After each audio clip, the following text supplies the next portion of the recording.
All right, so hear me out.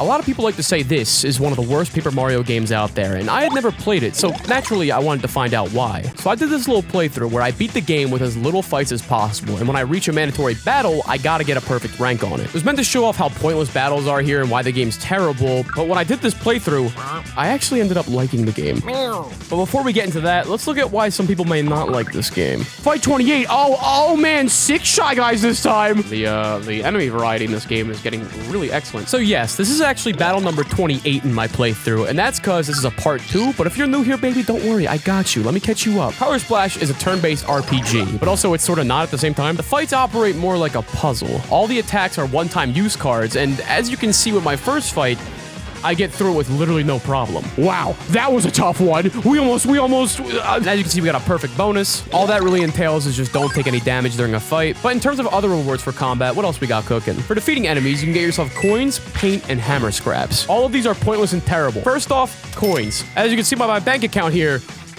a penny saved is a penny earned. But paint and hammer scraps, what do they do? Maybe the next required battle on this pirate ship will show us. Wow, that might happen. Ooh. Yeah, let's do this. Get these out of the way. All right, we'll start with a line jump just to keep things moving. Some of my cards are actually blank and do nothing unless I paint those puppies in. Oh, one survived. I'm a gamer. Then hammer scraps are like EXP, and collecting enough can upgrade my paint capacity. I'm gonna try my best to avoid them, but sometimes they accidentally fall on me and stuff like this happens. Wait, we're touching the EXP! No! Are you fucking kidding? What are the odds? I know that sounds pretty decent, but is it actually decent?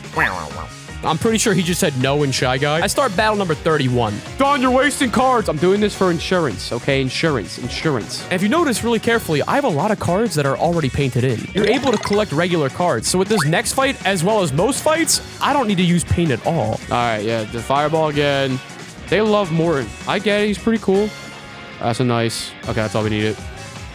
Yay! Now, with all that being said, paint does have a good overworld use, as throughout many different levels there are these white splotches that are scattered all over the place, and you can use paint to fill them in, and that's pretty cool. That's fun. It's satisfying. But, yeah, you know, in combat, we're doing another battle right here. Not a single drop of paint on me. Would you look at that? That's all we needed. I did waste 2 stickers in the process, but I'm totally fine wasting a jump and aim. Despite all this, I do still think this game's underrated, and I am here to defend its honor. Well, actually, there's 2 games whose honor I'm defending today. We got Color Splash, but we also have Raid Shadow Legends. Before you click away, just hear me out, please. I need to tell you this, please. So it's an endless MMORPG, but you knew that already. It's also available on both mobile and PC, but you know, you already knew that already, right? But do you know what I like about this game? It actually has experience points and leveling up. I wish other games had stuff like that. But not only that, but peep this, when you level up, each champion that you have has like a skill tree. A skill tree that you can customize to suit any champion to your liking. And this goes for every single character. You know, the role-playing part of RPG. Yeah, I wish other games understood this idea. That'd be cool. And there's a ton of factions to choose from. I like the Barbarians, you know, the Barbie girls, because, yeah, they're really versatile and use a lot of debuffs that can lower enemy defenses and stuff, but I mostly like them because they're absolute units. Look at these big idiots. What's crazy is I always heard people say this game was like, collect generic heroes and kill enemies, that's it. And I'm like, generic? You really gonna say that to Sun Wukong? You know, the Chinese myth that we've been talking about for the past, like, 500 years? And I'm just saying, right now, if you want to use them too, you can use the promo code MONKEYKING using my link or QR code and get him like right now. So do it. Download the game using my link or QR code and you can get 2 epic heroes for free. You got Grizzled Jarl and the other guy. What's his name? Mausoleum Mage. And you can get 1 free legendary of your choice using any of the promo codes here. Like, this is a once-in-a-lifetime offer. And it don't even stop here. All players that join can get a 2nd legendary right now with Leminisi the Gold-wing. Oh my god. But you gotta log in for 7 days between July 3rd and August 20th to get them, and you gotta start your login streak before July 31st. I wish I had these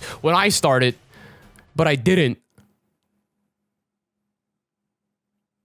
Back to Paper Mario Color Splash. The biggest thing wrong with Color Splash is things. That's the name of the card. It's called a thing card. This level ends with one last fight, that being this boss ninja Shy Guy. And so it's a boss, a test of our skill, right? Well, let's see what my funny object cards have to say about that. These are just the replica versions, by the way. They're weaker, but they still get the job done. I do like their funny watermark, though. Excellent. Great. I love spamming my things. I should have been doing that the entire time. Now, granted, as I said before, most fights in this game work like puzzles, and it just so happens that this guy dies to any thing card, so I got a bit lucky, but we'll still see as we continue that these boys destroy everything. You can also get more of them whenever you want. It just requires a little bit of backtracking. And now we can finally leave the pirate ship. Thank God this place was smelling like barf. We save all the yellow squad toads in this area. That's also a pretty big part of this game is rescuing toads. That'll happen a lot. Usually the way these guys work is you got to save a bunch of them to clear an obstacle. In this case, we got to save all the yellow ones to remove a turnip in the sacred forest. This is everybody, right? It has to be. 1, 2, 3, 4 turtles. Scenic views. All right, now there's 12 of them, right? 1. And it appears I'm missing one. Well, isn't that just a pickled peach? Well, aren't you just the worst thing ever made? So this brings me to the Kiwano Temple, an area that I visited during the last part of this video series. And there was this mini boss there that I had ignored. It was a giant spiny, and you know, I was all smug and cool about it. I looked so cool. Well, yeah, now I look like a massive idiot because I gotta fight the giant spiny to save the last toad. Fight number 33, or as the French would say, shit, what's 38? But something utterly fascinating happens during this fight. I don't know the solution to the puzzle. That's not that fascinating. That's pretty normal for me. But what I do know is that spamming my thing cards is usually the righteous path. So I go for the balloons. You know, why not? What does that do? So you know how in any other game, if you have a move or a weapon, they usually give you like a description of what it does. You know, maybe a numerical value for its power, a side effect, its fucking star sign. I don't know, something. Well, let's read a description from one of the attacks in this game, shall we? Let's take my old pal, the fan here. How you doing, bud? I'm gonna ignore that. The blades inside rotate at a high speed to create a nice breeze. This is not a description. This is a Google search. So in this fight, you know, I just took a shot in the dark and went for the balloons thinking it would do some damage. And obviously it didn't, but luckily in this scenario, it did kind of work out in my favor.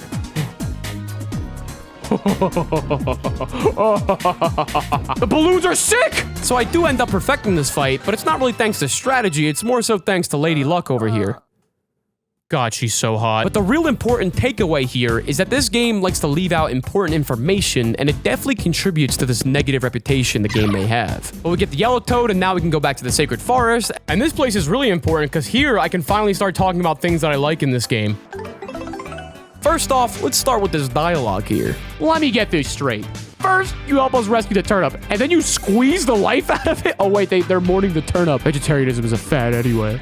You really should have pickled that bad boy. What a waste. If you wanted some turnip juice, you could have just borrowed my juicer. Let me just strangle it like that. This might be my favorite writing in any video game. I'm not even gonna lie. Yeah, the dialogue, well, it makes me raffle, lol, sometimes even lamau, but I would never ROTF LOL. That is way too much. Even if the lines of dialogue aren't too funny, there's always a joke in every single NPC. They're all kind of worth talking to. It's nuts. But the other thing I like about this game, especially in contrast to Paper Scam and Shitter Star, the level themes are a little more unique and actually have soul. What's happening here?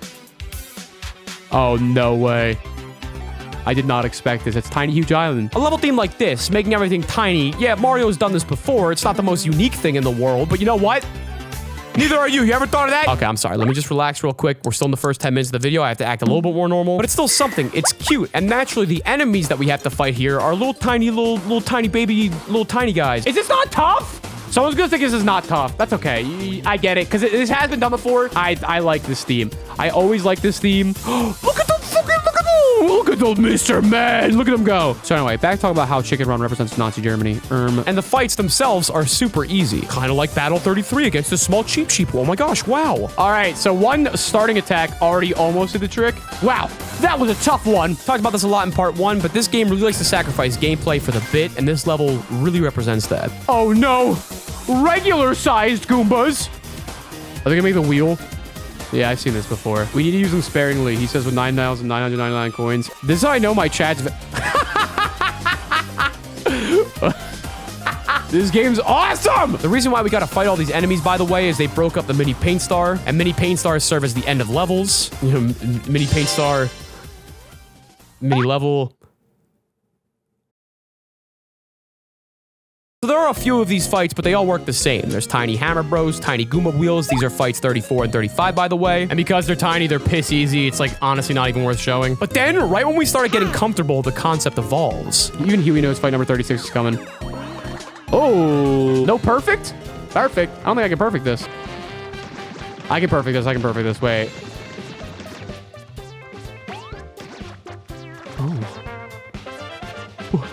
Disclaimer, we're not able to perfect every fight. The point of this run is to see how many fights we can perfect to measure how pointless combat system is in this game. We've also had plenty of unperfectable fights already. Sorry about the quick disclaimer. My legal team makes me say that every time. But yeah, the tiny Goombas, look at them, they're hitting me. You gotta admit, this is cool. It's sudden, it makes sense. There's a really cool sense of progression here. It honestly caught me off guard, but there's just one problem. I used the most broken card in the game to completely invalidate this fight. Why didn't that work? They're all still crumbled, that's fine. This is the Prisoner of War block, or some freaks call it the POW block. Yeah, okay. Now, it doesn't deal too much damage, but what it does do is it inflicts the crumble status to all grounded opponents. And what crumble does is it makes your enemies not move for a few turns. Boom! But they're crumbled, right? So we're fine. So once I do that, I can just throw a bunch of cards down and the fight's pretty much over. Boom, baby! Dude, oh, I didn't get it perfect. Doesn't matter. But, you know, conceptually, all of this is still pretty cool. It makes me smile. Sure, the combat's a bit stinky, but a lot of the times it's because it's too easy, and that allows me to get to the good stuff a lot faster. Like Battle 37, which is the same exact thing as the Goomba fight, but it's tiny buzzy beetles. Face the cameras, you fools. Yes, yes. Oh, it's beautiful. I mean, it kind of loses its punch the second time around. It's not that impactful. I use the POW block again. I can't get it perfect, and, you know, I just feel like... Oh, never mind. Let's just end the level. Forget it. Hey, Don, what's got you so down in the dumps? Oh, hi, random sniffit. It's nothing, really. I'm just having a hard time expressing the things that I like about this game, even though I think the combat is so one-dimensional and dog shit. Sounds like you need a pick-me-up. You want to go play Sniff It or Whiff It? No. Why not? I don't know. I kind of just want to save that for later. Instead, let's just go to the boss level of the chapter. Let's see what the boss is up to. What are bosses like? This is Fort Cobalt, and overall, I like this one. It's got a cool atmosphere. It's Mario infiltrating a war base. You know, some Metal Gear Plumber type shit. Oh, this is sick. Listen up, men! We received reports that the enemy has infiltrated our base. They'll be using covert tactics, so I want you to search this place from top to bottom, back to... Strong work, Shy Men. You found them. And now Battle 39. It is more Shy Guys, but these ones are stacked, which makes them way stronger. That's 5 stacks of 5 Shy Guys. I did the math. That's like 50 Shy Guys. Divided by 2. Yeah, I told you I'm nice with it. But we haven't fought an enemy like this before. This could get a little scary. Guys, I'm telling you, it's literally that broken. Like, the fight ends there. Whenever I click POW block, it's done. Know that for future reference. Retreat! Oh, yes. He left his fursona here. We're back. I mean, pointless fights aside, like I said, I like this level. I mean, how often do we see Mario infiltrating military bases? And no, we don't count Pearl Harbor from Mario's Time Machine. And that's because it's not real. Like I said, the atmosphere is cool, and it's actually really charming. It's funny. They got a burger stand here. How about what the fuck? Bro, in the middle of the base? Is this guy dust? Man, that was spicy, but it was worth it. This game fucking rocks. You want the special? I don't want the bread. Just act... Okay, just act natural. Listen up. This cafe's up front. I'm a highly trained super spy who just so happens to make the best darn volcano. Take these with you. They might come in handy. Wink. Okay, yeah, I get it. But once again, there's more battles here against more sniffits. We're looking at Big Nose. Why does everyone... Hey, man, what do you got against sniffits? Come on. Hey, yo, girl asked me to sniff it, but I told her I'm a shy guy. Oh, whoa, wait, that was kind of cool. Whoa, wait a minute now. Yeah, my problem is that you're all the fucking same. Now, in this gym area, there's 3 more fights against sniffits and shy guys, but they do shake things up just the teensiest bit. So many required fights against so many of the same enemy. There's these coach sniffits, but I didn't know that they were coaches at the time. I used an onslaught of cards to fight these gavones, but after brutally murdering the trainer, the other shy guys just leave. It was easier than I even thought. What the hell? Now, here's a question. The other 2 cards that I placed down during my onslaught that I didn't get to use, where did they go after not being used? This is not rhetorical. I actually don't know. I got a perfect on this fight, which netted me coins, 25 to be exact. And in the process, I lost my double hammer card and my prize double jump. My grandmother gave me that card. For additional context, a regular hammer costs 20 coins at the shop. And all this is to say, I perfected this fight. Whoopee! But my net value has dipped. So this is not a big deal in isolation, but let's look at the bigger picture. Don't worry. I am not in the mood to fucking joke right now. This just goes against everything. If this is a resource-based puzzle combat system, why am I being punished for getting it perfect? At that point, why would I ever want to engage in battles if doing them perfectly has a chance to make me lose more than I gain? Sure, I can get hammer scraps, which is the game's EXP, but I'm at the end of chapter 3, and I have not gotten punished at all for missing out on hammer scraps. So you're gonna walk up to me and tell me that this chump change is still a reward. Yep. Peter, now is not the fucking time. There's a point that I made in part 1, but I'm expanding upon it here. It still remains true. I think that one of the biggest problems in this game is its fucked up sense of rewards and punishments. So yeah, I keep going through. The other 2 fights are the same rinse and repeat, same coach, shy guys, whatever. I get the easy perfects, and then we get to go to the boss this chapter. But you know, let's try to be optimistic. You know, who knows, right? Maybe this fight's good. Okay, maybe it's something. Yo! That's tough! He's in the comic book Eggman. Yeah, I see you, big Ludwig. With your little buck tooth. Who's a Mr. Man? Now, Battle 44, we have to fight Ludwig. Or as I like to call him, Good and Something. Okay, so brief rundown on bosses in case you missed part 1. Ready, go! The way bosses work in this game is there's 3 phases. An opening phase where you usually have to solve a puzzle using a regular card in your inventory, or just start as a regular-ass fight. Then the next phase, the boss becomes invincible, and you gotta use a thing that's their weakness to make them vulnerable. And then there's the 3rd phase, which is you kicking their teeth in. It's a system a lot of people don't like, including certain dons. But I'm sorry, what was I talking about? I think this fight's an example of the system working, and that's for one reason and one reason only. I'm actually a furry. We're gonna use the tail, since there's been a million indicators that this is gonna be important. What goes around comes around, baby. Okay, so this is just kind of a reach speed of Bowser Jr. from Sticker Star. Got it. This is about to sound crazy, but hear me out. This actually kind of reminded me of Zelda. Throughout the dungeon, I got a bunch of tail cards, right? It's a brand new weapon. I had the liberty to fuck around with it for a little bit, and then I had to use it against the boss. Whee! Are those basketballs? Wait, we hoping? I also think what's really cool about this is it rewards you for experimenting. You see, throughout the level, you don't actually have to use the tail ever for any puzzles. So if you don't know what the tail does, and you're thinking to yourself, fuck, I don't know what to do. How do I stop the basketball? Is there a LeBron card that I'm missing? Or a young Brawny card that requires less paint to fill? I actually think it's the player's fault for not experimenting and interacting with the game's mechanics. Hey! I got that on the tail end.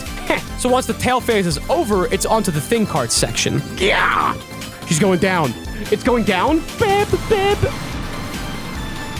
You fucking look at this idiot in his little Dr. Robotnik machine. You gotta use the balloons from the Birdo level to take the submarine out of the water. You can't attack him while he's in the water. Balloons bring him out. Yeah, that kind of makes sense. Oh, yeah. Oh, my God. But what's so great about this is no one just straight up tells you to use the balloons. And there's like a logic here. It makes sense. It's an actual puzzle. You hear that, Iggy? No, you can't. Because you're too busy talking about fucking bones. Actually, I'm on the phone right now.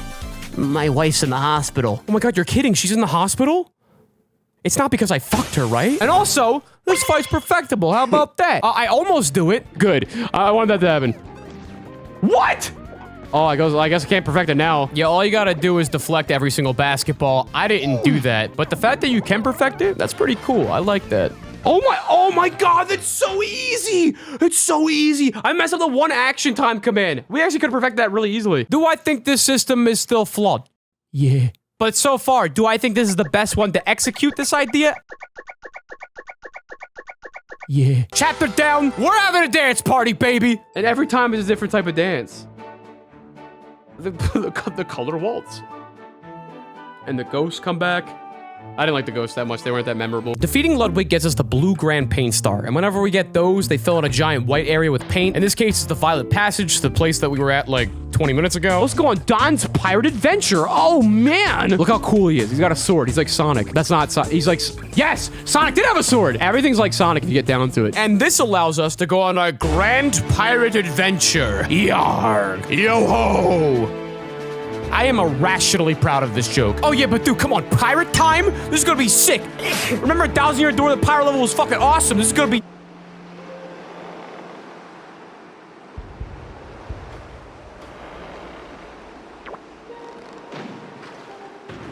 Yeah. Moving on to the next level, we have Vortex Island. There's a vortex. Belay the vessel. Me when I belay the vessel. Come on, that was a good joke. That was clever. You have to admit, that was good commentary. So this level comes off as normal at first, but this is just its diet personality. It's got caves, bloopers. He says he likes to listen to any genre of music, but we know he has a preference. Oh God, I hate when Don collects coins when he's already maxed out. But then we reach the pipe. And I think they really try out this. Oh, this is tough. Dude, this is like freaking, this is like Psychonauts. No one knows what I'm talking about. Wait, this place is sick. It's blurple in here. Do they even have laundry in this dimension? This level, gotta say it, really cool, really dope. Now, it's not the most original theme for a level. And yeah, other games have done it better. I'm thinking a little Moonside from Earthbound. I'm thinking of Moonsign from Earthbound. I don't care. I really don't care. We don't have to compare this to all the best examples of everything. Let's just compare it to the prequel. Did Stickers have anything like this? It had a windmill. And the attention to detail on display here is actually pretty phenomenal. The lighting and visuals do a good job of making it feel different. The battle theme that plays is a different piece entirely. And there's boobs. They put titties in Paper Mario. Well, all I gotta say is it's about freaking time. Look how, I do like how sprawling it is. This is dope. Oh, the ocean just doesn't exist. Oh, that's kind of sick. And the main gameplay shtick here, naturally, is solving puzzles by traveling through dimensions. Doing things in one, impacting the other, you get the gist. And in true color splash fashion, the giant swarming vortex from the primary dimension is just caused by some dude doing his laundry in Purple Land. Hey, what you doing, bro? Oh, the washing machine! It's real. Grabbing this laundry machine saves the day, but it also starts a battle with a familiar foe. Lois, get in here! It's laundry guy! Sorry, I was just calling for my wife, Lois. It's required. It is not required. There's no way it's required. You're a fool. You're a fool. You're a fool. Oh, required for what? Required for what? Oh, it's required. Oh, it's required. Do you hear that, guys? It's fucking required. I can't wait for it to actually be required, maybe to eat my words. Oh, were you expecting me to eat this? Well, I'm not, because it's not fucking required, baby. But that still brings up a point that's been churning in my head for a while, like butter. Why was this fight not required? Do you have any ideas, Silver the Hedgehog? It's probably because of him. Silver, that is an infant. Why are there some scripted events where I can just flee and that solves the issue? Like, doesn't that just feel a bit awkward once you look at the scenario play out? And when you couple that with the things I was saying earlier about all the rewards you get from combat being pretty crappy, it got me thinking things. It gave me, some ideas. Wait, what the fuck? Why is the baby back? Don't get in my way. Okay, you need to relax. Ideas that I may explore further when I reach the next level. Oh, holy cannoli, would you look at that? Lighthouse Island. Yes, dude, oh my god, I fucking love lighthouses, man. Oh, we're so back. It was during this level where a massive revelation hit me. Mario's a sex addict. Can we just be honest with ourselves for 3 seconds? Can we finally start this dialogue? Okay, no, that's not it. This is a different revelation. But we should definitely talk about that one later. I start the level off and immediately hit a blooper with my hammer. Okay. That was an accident, I'm sorry. I really want to see something real quick. I saw the origami peach. I'm gonna check that out real quick. But curiosity right now is killing the cat. Or should I say the Koopa? This game doesn't care about combat at all, and I kind of respect it. I think maybe. That's not a thought out thought. I need to meditate on that for a little bit. I gotta consult the orb. Okay, so usually this type of kill enemy in the overworld type of mechanic is used for when you're up against guys that are much weaker than you, right? When you're revisiting the beginning of the game and you see some low-level blokes, they're not worth your time. You just kill them. The difference here is I'm at a brand new level, and the first enemies I'm greeted with, I can just get rid of in the overworld. Now, this is all just my interpretation. It's just an idea that I have. I couldn't find anything to support this in any interviews or anything like that, but I feel the artists working on this wanted to make combat truly optional. Like maybe the things that I find to be flaws were actually intended. And I like to think this because that mindset makes a lot of these decisions make a lot more sense to me. Like here's another example in this level. I enter the lighthouse, right? And this immediately happens. Ooh, it's dark in here. It's dark. Oh my god! Run! The lighthouse is pitch black. You gotta use paint to cover the dark areas to see where you can go. Wow, look how prideful we're making this. If you fall, your punishment is combat. I bring all this up because I think the common criticism of this game's combat just being bad is a malnourished take. I don't think malnourished is a proper word there, but it sounds fucking awesome, so I'm using it. Yes, I don't like the combat, but I don't think it's the main focus of the game. The main focus, to me at least, is stuff like this paint in the dark puzzle, exploring the world, filling in the paint splotches. I think that's more satisfying and what's more focused here. What is this? Is this like every lighthouse? Paint star! Thanks a milli, bro. Hey, thanks a milli, bo billy, banana, fata for Philly. Philly? But as we'll see in the next level, the bosses, they're a different story. Oh, let's go to Death Island, baby. Fortune Island. We're back. We're back. We're back. We're back. We're back. Let's go fight Wendy. Boy, does Mario love hitting women. Wait, what? So usually how these work is I attack until it's ready to fucking be silly. This fight's pretty good. I lied. The first phase is an actual fight. A back and forth. Mario screams something about equal rights, equal fights. I'm starting to think maybe he's not such a nice dude. And then after wailing on her enough, she goes invincible. And this puzzle, oh my god. Oh my god. You're not even smiling. Well, I'll smile big enough for the both of us. Take my picture, honey. You're just gonna tell me? Okay, so take my picture. Say cheese. This has been the worst puzzle yet. She just... So she's just gonna tell me the answer? Wait, what is happening? What is happening? What is actually going on? Iblis! I will end this now! All right, now that the future saved, we can go back to the Wendy fight. She tells us to take her picture. I don't even know where to begin to describe why this is a problem. Just kidding, I do. Let's start with Sniff It or Whiff It. That's right, baby, we're rewinding. Whoa. This is Sniff It or Whiff It, a game show minigame that appears right before Fort Cobalt that I ignored earlier for this moment right now. So that means you're finally gonna play Sniff It I don't or... like Sniff It or Whiff It. So Sniff It or Whiff It, it's like this game show level. It was in Sticker Star, and there it was like my favorite level in the entire game. It broke up the monotony that was the forest world, and it was like a shining light of charisma in the vast emptiness that was Sticker Star. But here in Color Splash, the entire game's already so charming that this one stands out a lot less. But also, you have to beat it 100% correctly and get no questions wrong to get the camera, which is, as you saw, what's needed to beat Wendy. And how I knew this was the game told me upon opening a chest during Wendy's level, which is Fortune Island. The Who may concern. We have taken the contents of this chest for our bonus round prize. Sniff It or Whiff It. Do I gotta go back? Really? Upon my first time beating Sniff It or Whiff It, I didn't do it 100% correctly. Oh, I fucked up. No! So I had to go back to the stupid game show during the middle of a different level and play the game all over again, but this time I had to do it perfectly. It's the same old bullshit. Why am I getting punished this hard for messing up one thing in Sniff It or Whiff It? And I mean, to be fair, the game does tell you about a special bonus round if you get every round correct, so maybe, if I'm being gracious, I could blame myself for not being curious enough to go through with it and see, like, what all the hullabaloo was about. But do I feel like being gracious right now? I mean, yeah, sure, that sounds fine. But in addition to that entire process, this is the worst boss fight in the game. Even worse than Iggy lied about his wife being in the hospital, Koopa. Yeah, that's right. She still be texting me on the side, bro. You're done. This doesn't even feel like a puzzle. This is a normal-ass fight with an item check. Forget everything else. Take away all the cutscenes, all the dialogue. You're locked in combat. And suddenly Wendy goes, ticket, please. You give her the ticket in the form of the camera, and then it's like, okay, cool. We can go back to fighting now, by the way. There is zero creativity, no imagination here. The camera doesn't even make sense as like an external logic puzzle. The previous boss fights where fire extinguisher works on fire, bone works on a chain chomp, which is essentially a dog in this world, camera working on giant ring. Where's the, what, how does it, no, this is nothing. I can't even say it's inoffensive because the game made me go so far out of my way to get this dumbass camera. What is that it? Did I fuck up?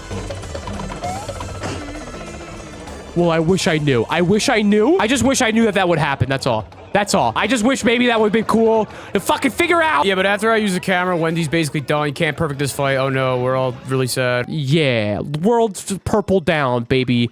Everybody's favorite world. Ah, Mario. We get the purple paint star. The day is saved. It actually fills in the giant hole way back at the Mustard Cafe. I think this is a pretty funny little cutscene. It was a hole? No! That's awesome. And we get a cool sea shanty scene. How swell. Yeah, it's fucking sick. Oh, it makes it all worth it. Mustard Cafe starts off our Chapter 5 expedition. We get there and crawl into the giant hole to save douchebag chill millennial green toad that listens to Coldplay. And the level actually starts off with a bang as we lose Huey and have to go save him. Wow, characters I wish to save? Sticker Star could never. All right, bros, let's buckle down real quick. Let's talk about my boy Huey. Oh, wait, I'm sorry. I'm so embarrassed. First, before we do that, I gotta do Battle 46 real quick. Guys, I think this is fight number 46, isn't it? Hold up, this should only take me a second. All right, there we go. This bucket is one of my favorite characters in all of Paper Mario. He is the biggest upgrade from Sticker Star by far. My love for him grew over the course of part 1 of this playthrough, but he's helpful, he's funny, he's got amazing cutscenes. Oh, nah, dude, Huey. If there's a single person that, like, prefers Kirsty over Huey, I don't know. That's a lobotomy right there. We gotta figure out what's wrong with that person. I came for the bucket, Aura. And I just wanted to take this time right now to let Huey know that, well, I love him. Huey, I missed you. Kisses Huey. Licks the side of can. Stares awkwardly at chat, realizing he said something really cringe. What about me, Don? Do you love me? I like the idea of you. What does that even mean? I don't know. I kind of just want this conversation to end. Oh, but yeah, as for the rest of the level, it's all right. We got to save Chill Green Toad from the sand dungeon. I'm not really a big fan of these types of levels aesthetically because, you know, they're kind of blech. All right, he's chill, right? You gotta be chill. Car key, give me that. Oh, hello there. Oh, and I also forgot there are 2 battles down here, but they're against more Sniffets. Yes, cool. These battles are so boring. It's the same enemies every time, man. Yeah, we perfect them by throwing things. But that's pretty much all I have to say about the level. Yeah, we're done here. Okay, now this is where the chapter truly starts. I mean, the engine's pretty bad shape, but it still helped me forget how sad my life is for a split second. Every toad has clinical depression. All right, after we save the country, we're gonna introduce the idea of therapy to these people. In part 1 of this series, I think it was specifically chapter 2, we were introduced to the Sunset Express, which is this massive train. And now the overarching story for this chapter has us guiding the train to its next destination. But first, we gotta fix it up in this train yard, because a bunch of no good stinky dinkies are fucking up our shit. Maybe there's something that... Oh, that's a lot of rats! Oh boy, that's a whole bit. Does that just crumble them? They're dead? Okay, cool. And then we get to big battle number 50, baby. When I did this type of run for Sticker Star, the game ended with 37 fights. So this game definitely has a lot more, which is great. It makes battles feel less pointless and gives more merit to the combat in general. So without further ado, let's see who our big number 50 is. Okay, do we think this is required? This level is just a barrel full of monkeys, isn't it? Oh boy! More slurp sniffets! Oh, I know what you're gonna say. Just say it. I think this game's combat is worse than Sticker Star. Holy shit, I was not expecting that. This game's enemy variety is so piss and not the good kind. Enemy variety in games are important for like a billion reasons. It's very integral for shaking things up. It keeps you on your toes, but it serves a very specific purpose more than just different colorful characters. What's crazy to me is OG Paper Mario fans complain about original character designs going extinct, and I feel you on that. Like, I really do miss Vivian, but whether or not Vivian looks like this or that, it doesn't really have a big impact on gameplay. When I run into these schmoes over and over again, first off, it gives me nothing to look forward to in the rest of the game. I'm not going to a new area excited to see what new enemies await me when I know it's either guy with a hood and a mask or guy that looks like Toriyama's mascot. But also, especially in a game like Paper Mario, where learning enemy weaknesses and attack timings is super integral. I never have to adapt because I know their fucking timing. I fought these idiots in chapter 1. So I see a bunch of sniffets. I do what I always do. Click a busted ass thing card, but then I notice something super horrifying. Wait. Do thing stickers not use up paint? So back in Sticker Star, Think stickers existed, but there was a drawback to them. Instead of a deck, that game had a sticker album system, and the Think stickers took up way more space than regular stickers. So bring it down to its most basic components, things took up more resources in that game. But in this game, the attacks that end almost every fight in a single turn have now been buffed. They require less resources than a regular jump. I think thing cards are the biggest problem with this game. They add nothing to the combat, they only take. They make regular fights an absolute joke, and boss fights are like a ticket check, like with Wendy. Let's keep it going, bruh. Fight 51 is against these shy guys holding coal, which can do insane amounts of damage. Oh my god! Oh, I need to be careful now. I'm using my replica to kill these guys, I don't care anymore.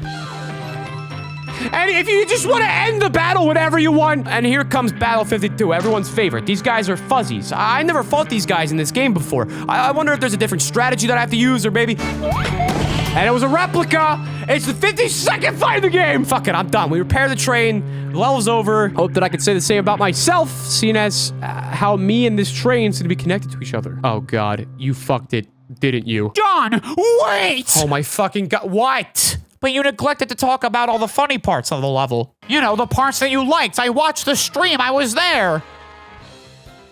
What'd I do?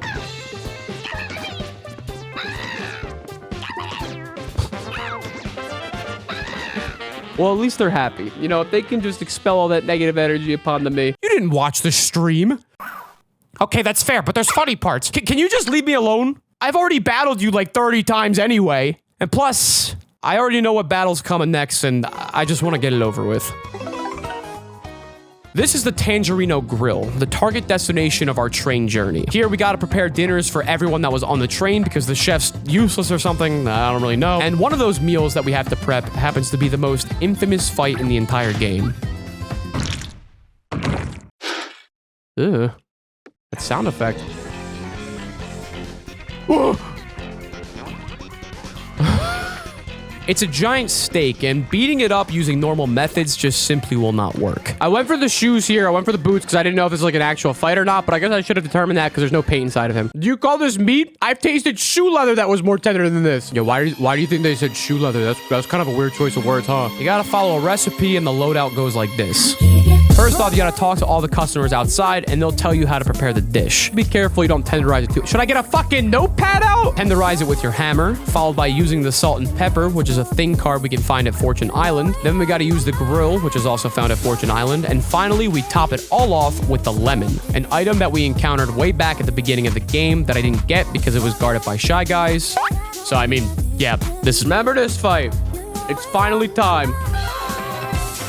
It's essentially a fight where you just follow directions and backtrack, which sounds awful, but here I actually don't mind it all that much. I've said this previously, but this series loves sacrificing gameplay for the bit, and I think if the bit is entertaining enough, you know, I'm okay with it. That's actually a really cute idea. If it wasn't so obnoxious. For the most part. To tenderize the steak, you gotta hit it with your hammer a certain amount of times, and if you get that wrong, it's a bit punishing. Oh, yeah. Did I overdo it?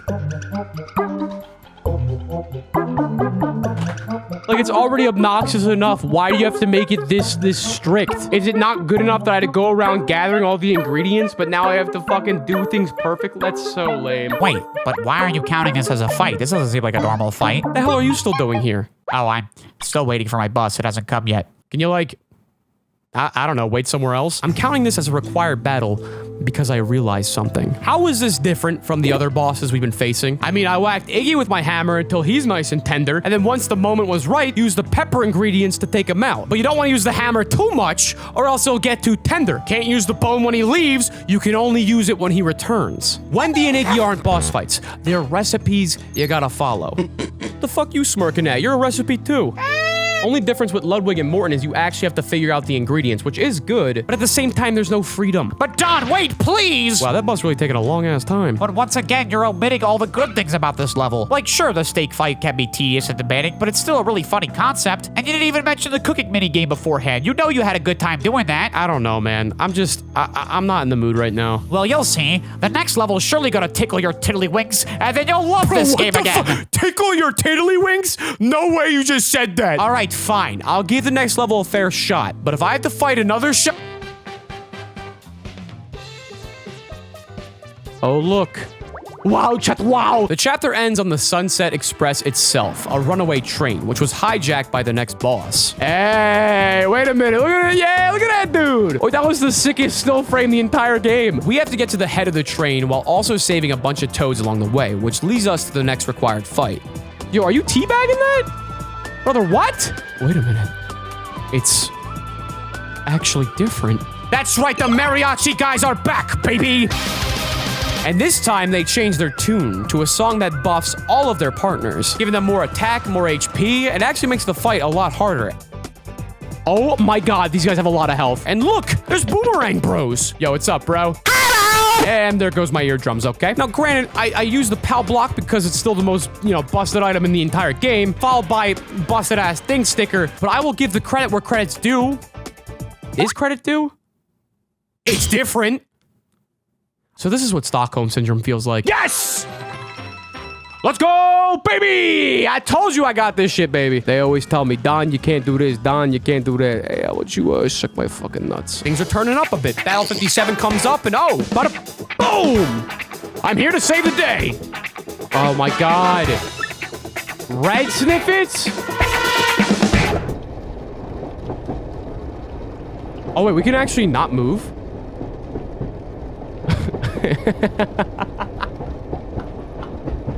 That's so awesome. You moved! That's great. This battle has something interesting occur, though. I use a Morton card. It's time. Send in the big guns.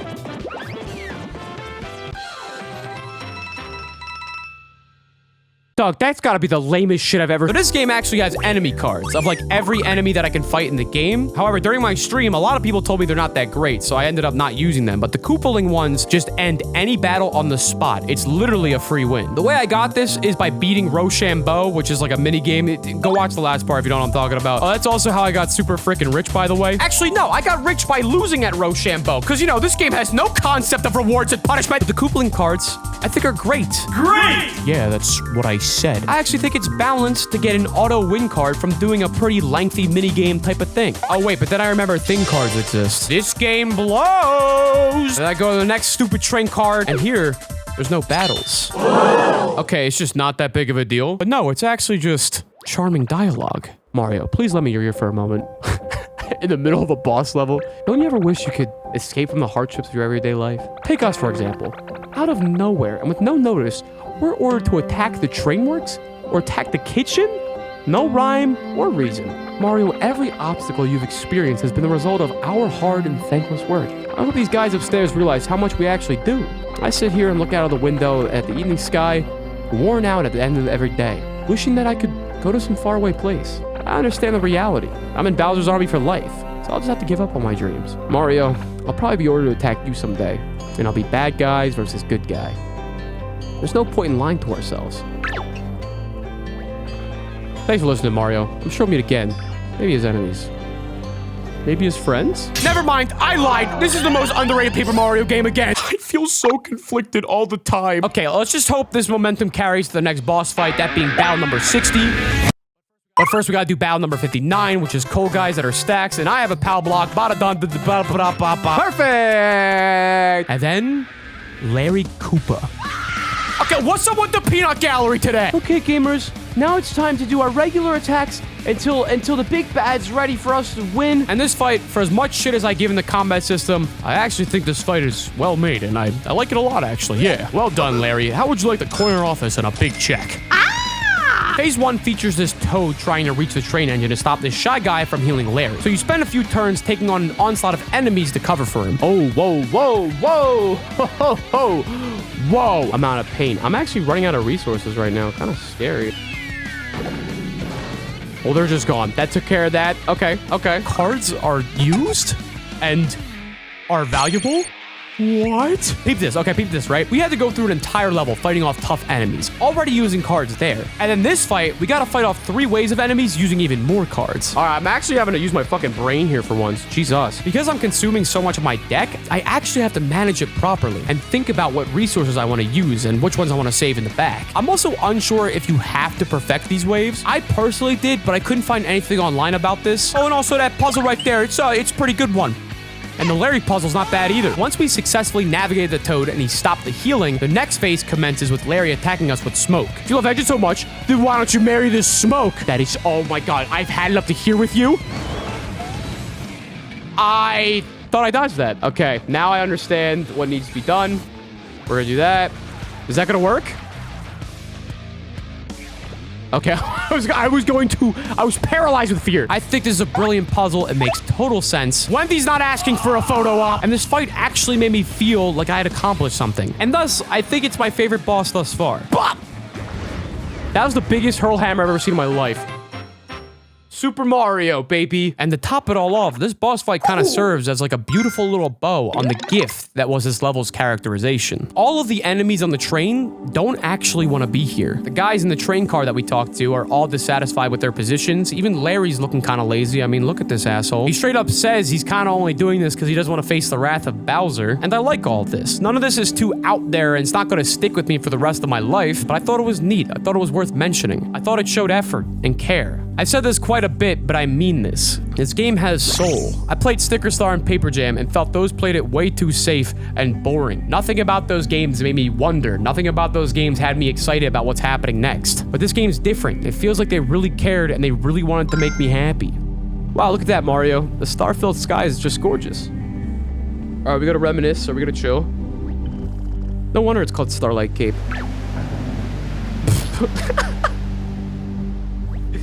Oh, shooting star. What is the big thwomp doing, bruh? You probably wish for Princess Peach to be safe, am I right? Oh, come on. Mario, I know you wish for bands, bro. I know you wish for money. My wish was that we get all 6 paint stars back, of course. I like Kiwi's Wish better. And I'm hoping just for this next chapter, I can stay that way.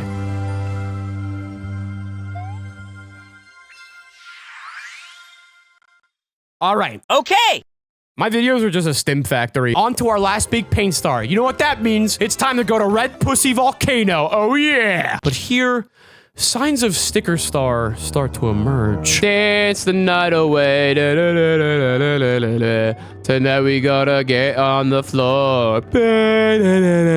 Sorry guys, I was just singing the Red Pepper Volcano theme song. We go into the volcano and immediately encounter Dragodon, a character that was a fossil in a previous chapter, but then turned out to be alive. You know, he always comes back. He's a bit like the William Afton of this game, if you know what I'm talking about. And he's blowing fire at us near the entrance, and we gotta use a think card to stop him. Go, white boy, go! I am white, and I am a boy. Allow me to throw this hilarious Looney Tunes bit at you real quick. Bonk! Freaking idiot. Now you have a fucking egg on your head like a loser. Oh, I'm cooler. There can only be one Don. And it's me. Hi. And it's like, weird. I feel like that's a... I would not get that. I mean, I guess you can like bonk him on the head. But I feel like there's a lot to like... You ever watch Looney Tunes? But how am I supposed to... I get how the pan works in hindsight, but I'm saying like, if I see a dragon... How am I supposed to think pan? Would you be shocked if I told you the solution has nothing to do with Daffy Duck? No, it's much, much worse. It's actually Captain Toad's treasure tracker. Okay, honestly, this time that's valid. You fight Dragodon in that game, and the way you defeat him is driving some shit into his head, and it gives him that giant lump. And I guess they expected the player to play that game and apply that logic here. I've never played Captain Toad's treasure tracker. I only play good games like Truck. I'm going to interrupt myself for just 1 second. I literally learned like yesterday from a YouTube short comment that it's like a thing in Japanese culture to have like a wash basin hit your head like an anvil. So it could also be like a reference for that. I still think it's a bad puzzle, all things considered, but just you know, it probably doesn't have to do anything with Captain Toad, but Truck. So that's kind of weird, but that's not the real big problem here. No. That comes with what follows. I use a fishing rod from some earlier level I don't remember, and a magma burger that I got way back at Fort Cobalt, and I use this to ride around the Dragodon. Oh, this is cool. This got weird. And immediately, I see a mini paint star in the distance, so I decided to just grab it. You know, why not? Like, why wouldn't I? Because it was placed there by the devil himself. Wait, I said the devil himself. Jack, why are you here? Oh, no. The thing is, this mini paint star does nothing. It leads us to another Rochambeau temple. But there is another paint star to get in the level. Not a problem. I'll just go back in and get it again. I have a question. Do I have to go get another burger now? Yes? Oh my...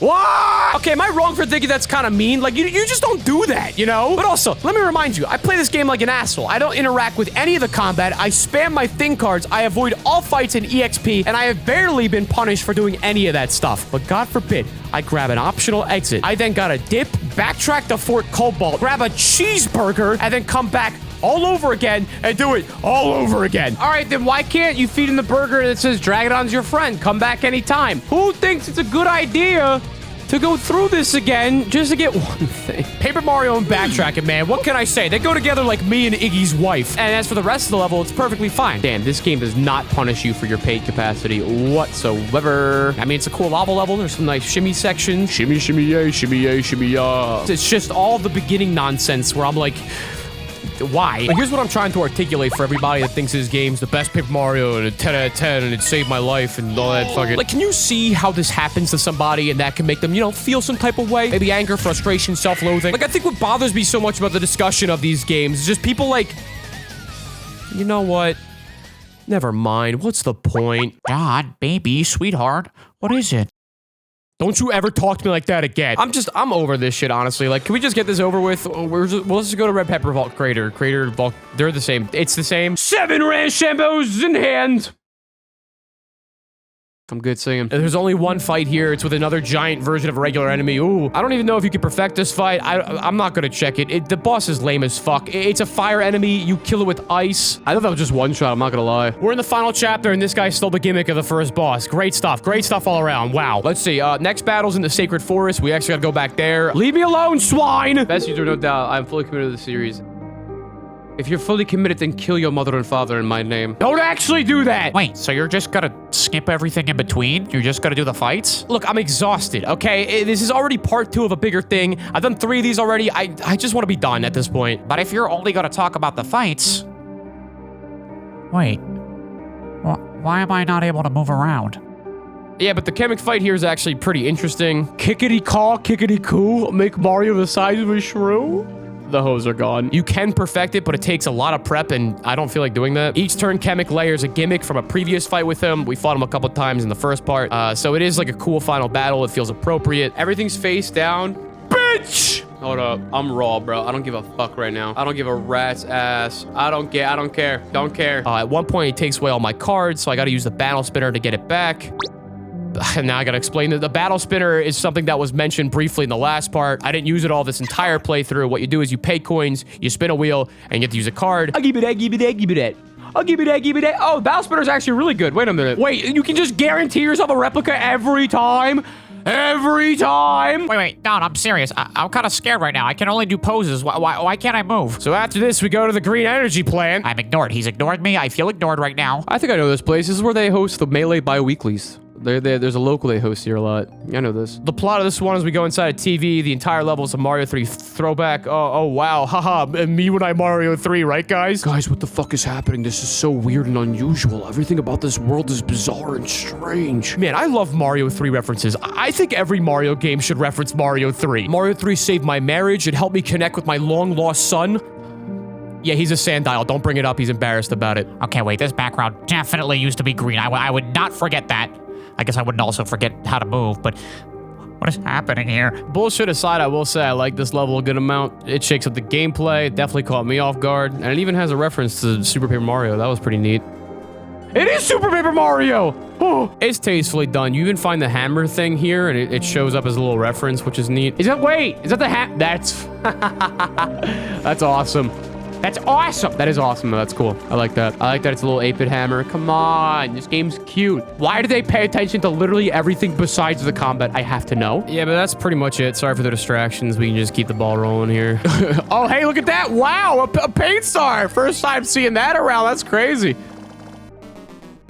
Why'd you say it like that? Is that a reference? Oh, it's Mario. Oh, I get it. It's Mario 3. Next place is Moss Rock Theater. 3 exits? And 6 consoles! What, is this the low... No way. No, oh, the classic Mario theme of low saturated circus forest. My favorite. Once again, the level theme here is really dope. And I will say, I actually think this game's aesthetic's pretty misunderstood. Sure, it's not as out there as Glitzville or literally all of Super Paper Mario, but you still got locations like a train yard, a war base, this level. It's still something, and I appreciate that for what it is. I'd kill to see Don play Pizza Tower, though. You'd kill? How much are you willing to sacrifice to watch this happen? Yes. 14 people? Oh my god, it's like half a school bus! But 2 battles do happen here. One of them is 2 Patooey piranhas. I wonder how the Don gets out of this one, baby. Yay, I'm epic, I'm Mario. Battle 63s against these fucking Dr. Seuss looking whatever's fucking Yertle the Turtle fucking fuck. I used my Ludwig card that I got on eBay as a collector's item. It was actually really expensive, and I don't think my future kids will be able to go to college, but hey, I think it was worth it. Now we reach the end of Circus. It's the final level of the chapter. The circus is in town, and Mario's the clown. Wheeze his nose. Honk honk. Anyway, we need to save 50 red rescue toads to get in. You want to take a guess who doesn't have the rescue toads? Yep, you got it right. It's Moo Moo Cow. Okay, I need to relax. I am no longer made of paper. Boy Scouts did not train me for this. I think we forgot one of the toads back of the train. Something interesting happens with the Spike, though. Look at this fat, Rudy Toot ass Spike, bro. He's just shitting there like, I'm gonna sit on this one fucking body. You will die for your lethargy. Oh, never mind. False alarm. False alarm. Another one was in a Mario 3 level. I had to do another required fight. Oh my god. 2 fat guys. Wendy, go scare the host. I love my win button. They're like, oh, ugly woman. We can enter the circus. There's captured Yoshis we free. They'll be important later. The Yoshi outbreak. Yes. The revolution has begun. Long time no see, Mario. Long time no see. 7 Yoshis in hand. And of course, there's NPCs that solve the puzzle for us for the boss. The ball that Lemmy rides is a lot more fragile than it looks. I bet a super sharp thing could pop it. I bet he's somewhere shaking his groovy thing. I swear, that guy. Once he hits the dance floor, he's totally incapacitated. Okay, so we have to make him dance, and I know exactly what will do that. Bands will make him dance. Dude, boss fights are actually awesome in this game. I love following directions. Like this one time, my teacher told me to get back in line in school, and I said, wow, cool Color Splash reference. You gotta use the ice pick and the disco ball. That's the thing to beat Lemmy. Then we go on stage, and I will say this, one of my favorite cutscenes in the entire game happened. No. I don't do well in front of crowds. Here goes nothing. You guys like impressions? Tin cans always be like...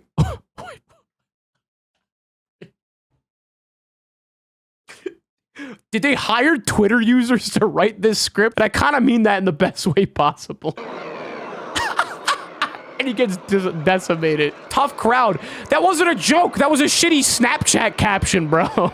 But sadly, as usual, this jovial moment had to be ruined by more fights. Oh, yes, golly, my favorite. Give it to me. It's a barrage of a bunch of different crazy enemies that probably have different methods of killing them. I wouldn't know, though. I just do the thing that I've done 65 times now. Jesus, this is so fucking repetitive. Hey, Don, I'm sorry this is a bad time, but I would really like to know what's going on right now. Forget this. Like, what am I even doing? Genuinely, no one cares. No one actually cares. Half the people that see this shit are just gonna look at the title and just give their persuasive essay and then leave. Do you know how many people just left a comment in the last 3 videos talking about, oh, I played this game as a kid and I loved it. I don't see its flaws. Gee, I wonder why. And they got the other group of people who are probably just using this for background noise. Do you know how much paper I moved around? So you're just gonna take a dump all over your audience. That just seems a bit disrespectful. What do you know? I'm stressing my dick off trying to make these valid points, trying to really construct something. It's not even worth it. It's not actually worth it. You know what the worst part about this fight is, too? It takes fucking forever. There's this gimmick. Remember the Yoshis that we freed? They can come on stage and then steal your cards if you don't time the action command correctly. I thought I timed that right. Oh, no! Where'd the perfect go? It vanished. I can't find it. This series of fights is totally perfectible, but I'm not doing it. I don't care anymore. And also, I'm counting it all as one big fight because it is one big fuck you. After this, we reach the Lemmy boss, and this is where it happens. This is where it all goes downhill, man. Fucking hate boss fights in this game. I don't know what cards to use, what to waste, what not to waste. What is this, baby's first battle? No, it's actually my 66. The show's in full swing. It's almost time for the grand finale. Yes, please. Yes! Yes, it's time for the grand finale. Yes, yes. Bands. We'll make him dance. Yeah! He said make him dance first. Did he not say make him dance first?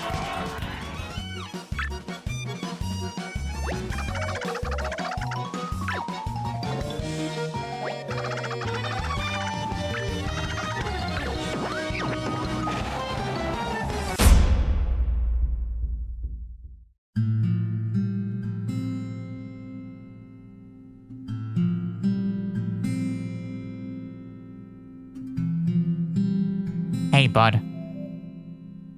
Mind if we have a quick chat? You know, from one font to another? Yeah, sure. What do you want to talk about? No other game! No other game! No other game is so fucking strict! You mind telling me what's been rustling your Jimmy so much? You wanna know why I called this game the most underrated Paper Mario? You know what? Yeah, sure. I would love to know, actually. This doesn't happen in other games, because the other games want you to have fun. Want you to have fucking fun. When this game came out, there was a change.org petition to get it canceled. And I get why. Like, I was there. I grew up with the originals, but to think, like, this game? Oh, Don, you didn't every fucking fight's the stake! Every fucking fight is the stake. Every fight's the goddamn stake. Oh, it's Don's fault. It's Don's fault because I didn't fight correctly. I didn't fight the exact same way the game wanted me to. In the greater scheme of things, this is just a silly RPG game. Like, did the devs really think this would be so controversial that it would piss off a bunch of grown men? Read the card description? Oh! Let me read it real quick. Let me read it. I just get so frustrated because I really want to defend this game because there's a lot that I like about it, but sometimes the game makes it so hard with this shit. Like, when you try to take the bias out of it and look at it critically, it's so hard to stop! This relic from years past is making a comeback. None can resist its call to hit the dance floor. How helpful! How that tells me exactly what it does! They give you Amazon descriptions! Stop trying to be this super objective review person. Objectivity's a myth. We spend too much time quantifying what's good, what's bad. Is that what art's supposed to be? Something to be scored? Like a dog show? Fuck yeah, baby. I feel alive today, baby. Ooh, can I get a zooey mama from the fucking chat, baby? We're back. Tin cans be like, and they do. I guess I want to do a good job. And when I'm not doing a good job, it just feels like, what's the point of trying? Like, what's the point of doing all this if I'm not bringing anything new to the table? What are the benefits to this system of having it timed super correctly? Like, what's the value? What is their gain? There's only loss. There's only loss. Tell me, Don. If you could say one nice thing about this game, what would it be? Sure, that's not the best game. Sure, this may not be the best video or the best analysis. But there will always be those that appreciate the effort. It's always worth trying.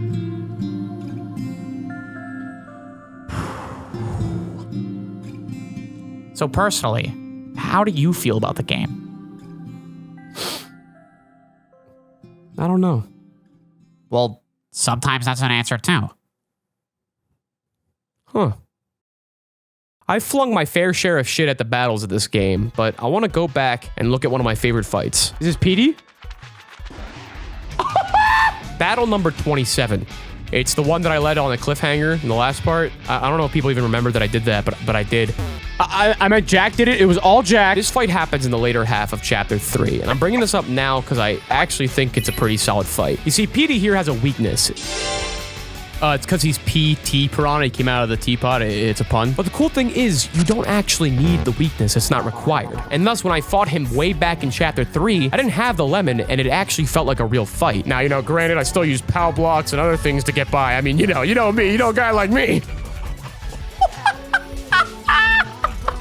But it was one of the few times where I felt a sense of real challenge through the game's battles. And he actually has two weaknesses. He does a spin attack, gets dizzy, and then if you jump on him after the fact, that works too. I fucked up. Ah! I think this opens up the idea of a new system, one that reworks what we already have. What if every boss fight was a bit more conventional? Like you could strategize and fight the boss the way you want to, but if you do solve the puzzle, instead of it being a requirement, you get some nice extra rewards. You're not Giga Ultra punished, go to your room with no Game Boy and dinner just because you didn't spray the plant guy with a lemon. Instead, give me positive reinforcement. I'm a cat that wants to be pet. So yeah, back to the Lemmy fight. I don't think there's anything specifically wrong with this. Outside of the normal things wrong with this. I definitely think that the slip up was my fault for sure. I don't really think most people make the same mistake I will. Kill him now. I want to see him fall. I want to see him feel the pain that I felt. Yes. Yes. Be when I beat up 10-year-olds. That's it. Kill him with hammers. Kill him with hammers. He knows what he's done. He knows what he's done. Yeah. He's gone. But with that, Lemmy's out of the picture, and we can reach the final chapter. But right before doing so, we get a beautiful cutscene showing off exactly why Bowser is Bowsering so much. I would say he's evil, but he always is evil. I don't know. Let's just watch the cutscene. It's good. See, this shit's awesome. Look, they're licking piss. I love that. Look at Bowser's chubby-ass back sprite. Why do you look so fat? Dude, Bowser, you look fat, dude. I don't mean to be rude, but you look fat and ugly and you should feel bad. Oh, he's really gay now. Yo, Bowser. Okay, I feel you, big slime. I feel you, dog. June coming early. No problem. He's homophobic. I am wrong. This is sad. He's the company's when July hits. Wait, was the lore he just wanted to play? He just wanted to turn his shell rainbow. He just wanted to hang. He just wanted to be gay with the rest of them. Bowser was just having fun mixing all the paint together. He didn't have an evil plan after all. I like that. And I think this is great. Yeah, it's not a demon trapped in a giant door or Count Blech wanting to fuck a butterfly, but it is way more unpredictable, memorable, and charming than literally anything that happens in Sticker Star and Paper Jam. Fucking Paper Jam, man. You didn't even have Paper Luigi in it. He's in a menu. Well, you want to know what game does have Paper Luigi? I'll give you a hint. It might be... No, it's not that. Oh, yeah, baby. It's Luigi. Finally. Luigi, you're here to save us. People are trying to defend this combat system. Yeah, baby. This is sick. Okay, it's because he's actually so weird, but I love it. It was so unexpected, memorable, all the good words. This is actually just from Mario Kart 8. That's so funny. This is cute. I say it's weird because it's a bit contemporary. Thanks, Luigi. I wish you were there to help us in Paper Jam. You should just give him that mean stare you showed us. Like, they referenced the Luigi deaths there. Did they reference the... This was written by a Twitter user. Since when did Mario do anything with meme culture? That's not interacting with meme culture. That's a crime. Now we've reached the final chap. Yeah, that's short for chapter. Yeah, I'm nice with it. Gotta fight the last Koopaling Roy. And once you ignore how this fight sucks and is like the worst boss ever, it's actually one of the coolest boss fights in the game and it's amazing. Roy does what he always does and sucks Mario dry. They are sucking me off. Oh, my penis. Meaning we don't have any paint for this fight, which would mean something if I ever use paint to begin with. Now, we do restock on paint when Roy shoots it back at us, which does bring up another weird point that I have with this game. Each paint inflicts a status. Yeah, remember those? Color Splash has 8 status effects in it, which I believe is a series low, but 6 of them are exclusive to this boss. But, you know, it is Color Splash we're talking about, so, you know, they're still funny and all that shit. When to splatter your own paint. How's that for irony? Yeah, I know what irony is. Boom. Knowledge is power. So I started going to night school. Hey, good for you, man. Oh, Mario's pretty red with anger. And he's squatting up and down. Oh, dude. They all make him feel embarrassed. He's like, oh, man, I don't want to paint. What if I'm bad? It's just the most Color Splash thing ever. Like, all these statuses are so charming, but they're only delegated to one boss, and it just creates less variety for the rest of the gameplay. Okay, so we're finally at that moment with Roy. It's the moment you all been waiting for. Time to use our government-mandated thing card. Yeah! We gotta use the washing machine to clean up Roy's act. Yeah. But what's neat about this is he covered the entire room with black paint, which shifts the atmosphere of the whole fight. See, now this is what I love about the game. The entire atmosphere changes. This is tough. This is fucking tough. Kind of wish the game used more of this stuff throughout, not gonna lie. But I guess maybe that would have lessened the punch of when it does happen. Whatever. How'd you do that? Because I'm a Sonic hero.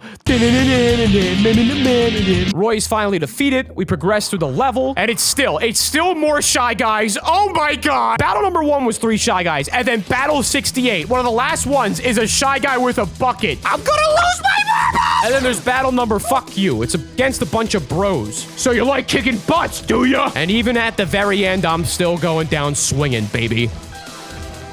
What a fun system. And I do want to make note that I like this final level. Atmosphere is cool. I think it's all very appropriate. It's aight. But honestly, I'm just really excited to talk about the final boss. So, it's fine. It's my video. I'm going to do whatever the fuck I want. I'm going to talk about the final boss. Right before we can do that, Huey has one more thing he wants to say to us. Before we go any further, there's something I need to tell you, Mario. It's okay, Huey. I love you too. He just did what I did. Mario, there's something I have to tell you. You know what? Never mind. Actually, I really need to get this off my chest. I feel like we've gotten to know each other pretty well, Mario. Ever since that day when you woke me up by crushing my face with a hammer, we've had some laughs, we've had some hard times, we've had some mild electrocution. But through it all, never given up on me. I guess what I want to say is thank you. No matter what happens next, always be grateful for our friendship. There's just one thing left to do. Let's stop Bowser.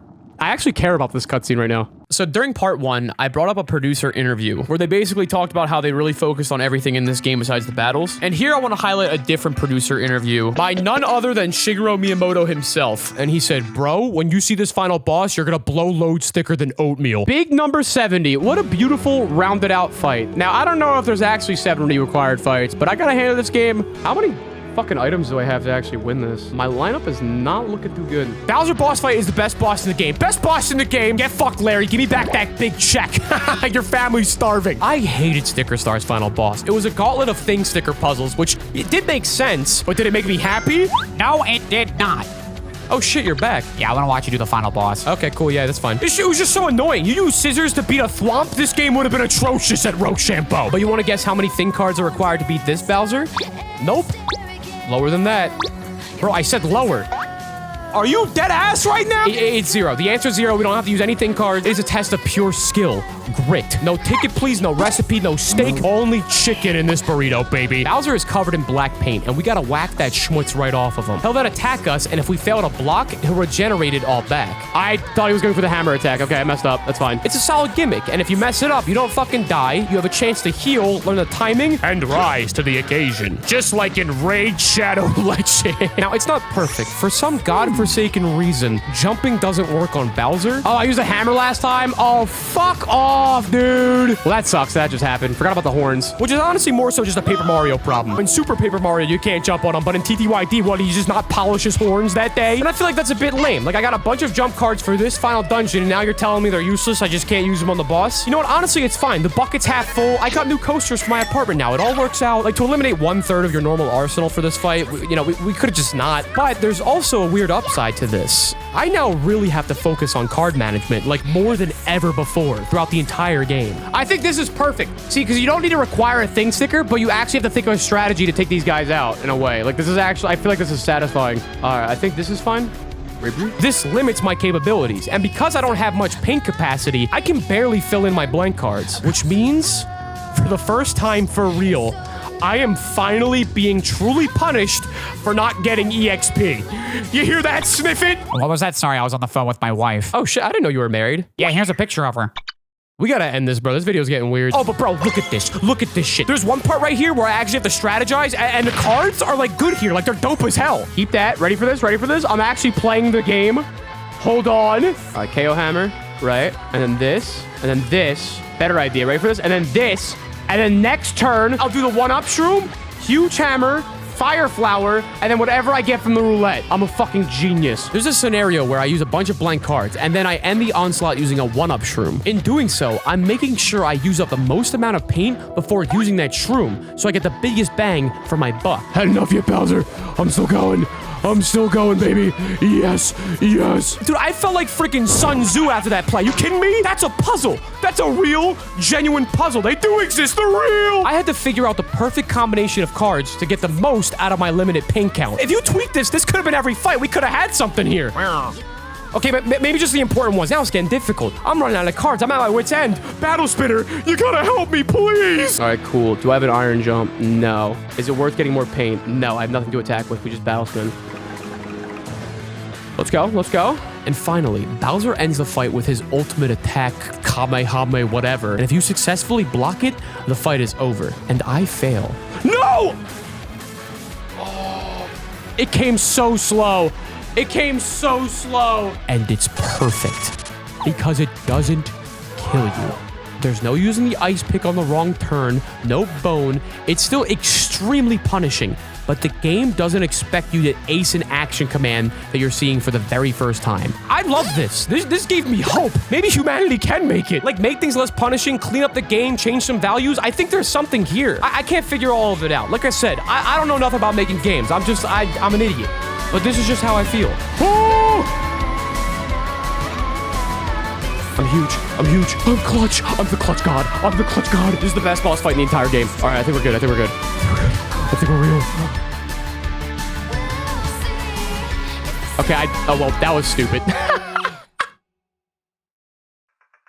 Okay, but in the end, would you say it's good?